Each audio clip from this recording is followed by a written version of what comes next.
I never gave a lot of thought about retirement. I knew at some point I would retire, but I was thinking probably in my late 60s, maybe early 70s, that that day would come. Back in 2020, I was at home stuck, spending a lot of time just watching YouTube channels, and I got really hooked on van life and fire channels. At the same time, the stock market took a huge hit, and I thought that I had some cash lying around that this would be a good time to invest. After investing, I got really curious about how my finances were doing, so I started tracking my net worth every month.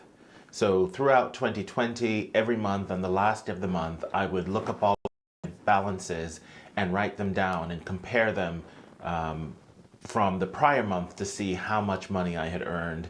And during these days in the 2020s, the market had really fallen in March, and then by April, May, it really started coming back. So every month I was making, 5% improvement month over month. So as I started tracking this more and more, I started to realize that actually, based on what I was hearing about FIRE and the 4% rule and that sort of thing, that I thought, actually, I could retire. My idea of retirement was that I'd be able to sleep in every day, lounge around, watch Netflix, watch YouTube, go to coffee shops whenever I want, eat out, long lunches, just have a really leisurely lifestyle. Overall, my retirement's been a bit of a mixed bag. My first year in Finland was sort of what I expected. It took time to, get my residency, find a place to live, get settled. And once I had done all that, then I spent a lot of time, I got a bike, and I spent a lot of time just riding around, exploring my new city and the countryside around it. My second year in retirement, I started going to language classes, and I ended up actually having some medical procedures. And so I ended up finishing or stopping my schooling before I had planned on it. And then kind of in my third year, I worked actually for about half of that year. I had an assignment in Scotland, and so I was abroad for half the year working. After moving to Finland, one of the first things to do was to figure out where to live. And giving prices as a retired person now, I was looking for some place that was affordable. So instead of living in one of the big cities, I moved to a small city kind of between two, by Finnish standards, big cities. So that kind of afforded me the ability to travel easily if I needed to get to the bigger cities, but at a much lower price point. So financially, it was good to be in a smaller city, but actually these visions I had of, hanging out at coffee shops and long lunches actually didn't really materialize, because when you're in a small city, there just aren't as many places, not as many options. One of the things about Finland is that it's very seasonal. So where I live in the south, it's very vibrant in the summer. So June, July, and August, there's a lot of activities, a lot of things happening. But the other 9 months of the year, it can be really hit or miss, and many things are closed. So if I were in one of the larger cities, then that wouldn't be as much of an issue, because there's a lot more options there. But in a smaller city, A, there's less options, and B, really it's only 3 months of the year when everything is open. And so that's just something to note. I didn't really know about that when I moved, but I learned that after the first year. In terms of location, it's hard to say whether or not it was a smart move picking Finland. In the middle of winter, when we were having, 3 months of nothing but snow and ice, I do think, would it have been better to go somewhere else, like in Asia, Philippines, Thailand, Malaysia, or maybe even Southern Europe, like Portugal, Spain, Italy. I'm sure that wherever you go, there's always going to be pluses and minuses. So at this point, I don't really think so much about, was it a good idea that I moved to Finland? I'm there now, and I'm planning to stay. So, I'm not wasting too much energy thinking about what ifs. Now, at this point, I want to just go through some of the pros and cons of moving to Finland. So I'm going to start with the pros, because I like to start on a positive note. The first pro I would talk about is healthcare. I have had, as I mentioned earlier, a little bit of medical work, actually probably some serious work done. And so I've had a pretty good familiarity with the healthcare system. And as an early retiree, I can really appreciate it because, if I had retired in the US, I wouldn't have access to medical care. I would have to have private insurance, and I would be quite nervous about retiring early before I'm eligible for Medicare. Now, if I had retired in the UK, I would still have access to similar medical care as I have in Finland.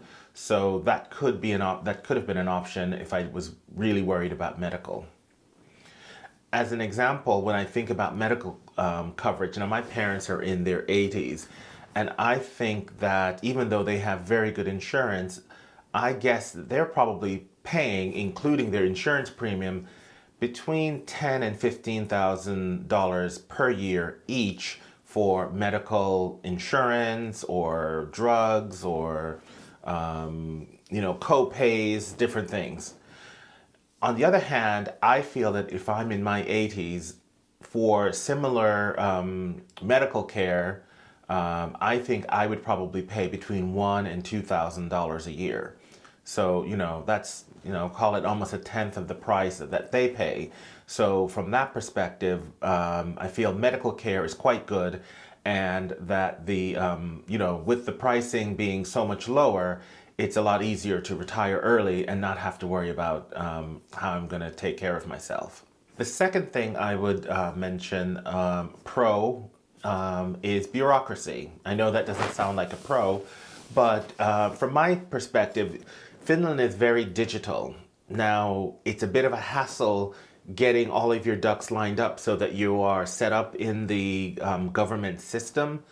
But once you are set up in the system, it's quite easy to navigate, and everything is online. So, if I want to see something about my medical records, I can go online and see it. Obviously, there's online banking like you have everywhere. Let's see, what else is online? Taxes. Actually, the government fills out your tax return for you. You go online, you look at it, and if there are any errors or omissions, you can just correct the tax return in the online system. What else do we do online? Well, I'm obviously doing my immigration activities. That's done online. But pretty much anytime you need to do something official, if you have bills that need to be paid, they can be sent to your bank and you can get e-invoices. So it's quite automated, and it makes life much easier to have everything just being done online. So I give it a thumbs up for their bureaucratic nature, or how they've digitized so much of the bureaucracy. Another pro is the environment. I feel in Finland, the air is clean. You don't find a lot of garbage lying around. There are a lot of trees and lakes. It just feels like you're in a really clean, healthy environment. I think even if you're in a big city, I would dare to say that within 15 to 30 minutes you could find yourself in nature, whether it be a large park or really out into the countryside. So you do have that really nice, clean feeling or natural feeling, and lots of national parks. So I really like the environment in Finland. The last pro that I'll mention is, I don't want to say legal system, but yeah, maybe I'll just call it legal system. For a lot of countries, say in Asia, where, a lot of expats will move, they have very strict laws around things like owning property. And so in Finland, anyone can buy property. There is a slight issue if you're a foreigner buying like a single family home or land, that you need to get approval from the government to do it. but you can buy an apartment with no issues. But overall, anyone can own property in Finland, and you've got that secured. Whereas, like I know in, say, Thailand, I'm not sure about the Philippines, but let's just say, for example, Thailand, and I know there are several other countries where foreigners are not allowed to own land, and you either have to do it via a company with a local person. And I just don't like that idea of not being able to secure my own future by buying property and being able to hold it in my own name. So the legal system as an expat, you can do everything like a Finn, and I quite like that. Okay, let's go through some of the cons. Well, I think most people would say the first con is the weather. Finland is quite northern, and so we get a lot of harsh winters.